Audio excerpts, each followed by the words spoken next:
What is going on, YouTube? We are back with another video going round robin through our languages. We are at C++. Our last video was in Python, and guess what? We're covering selection sort. Nothing's changed. I think we're going to finish out this algorithm with the last two languages and then move on to something else, but that's for a later time. So let's jump right into the code here. As you can see, and probably already know from our last videos, that I've stated and I've added that I'm already writing all the stuff that stays the same.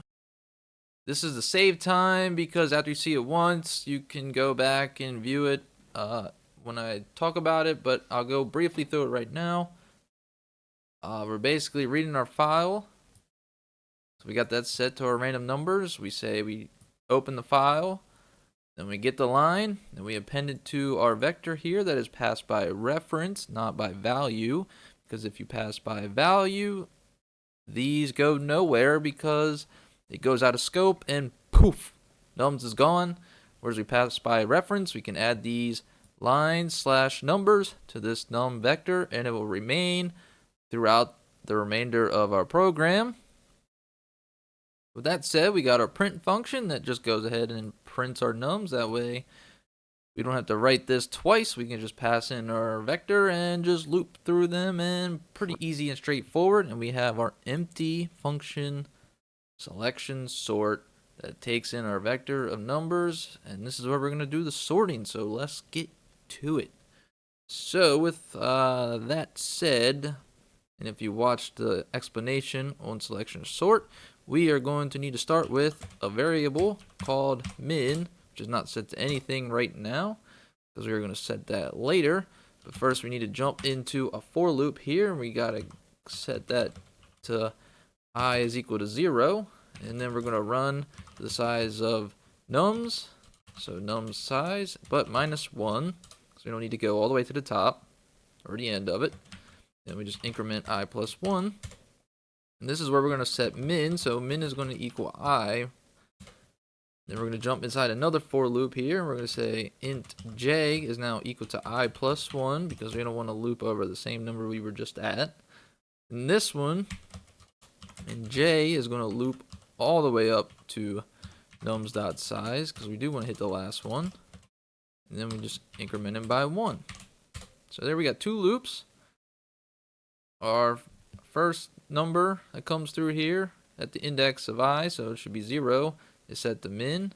So this is where we need our if block. So if nums at the position of I is less than, sorry about that, we don't want I because we are using I right now, so we want j. So nums j is less than nums at the minimum position.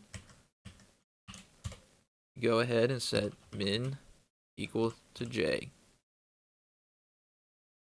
Fantastic. So now we got that set up. So inside of this, and then we set j if it happens to be less than min, because now our minimum becomes our index j. And then outside of this for loop, we need a variable. So we'll name that temp. So it's going to be an integer. And then this is going to equal nums at the minimum position. And then we're going to set nums min equal at the index of nums at the index I. And then we set nums I equal to temp. And there's our swapping. So let's go ahead and run this and see what we get. Boom, look at that. Unsorted, selection sort, done, 1 through 10. There we have it. That is all to selection sort inside of C++. Only what, about 11 lines of code? Quick algorithm to get up and going. This is how you write it in C++. Short and sweet. If you enjoyed the video, make sure you give it a thumbs up. If you found it helpful in any way, thumbs up. Everything, I greatly appreciate it. Even if you just click on the video and bounce on out of here, greatly appreciate it. Although if you did that, you would never get to this point of the video.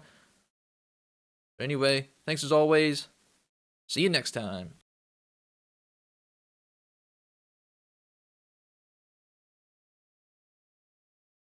Another video, this time in C++, going around robin,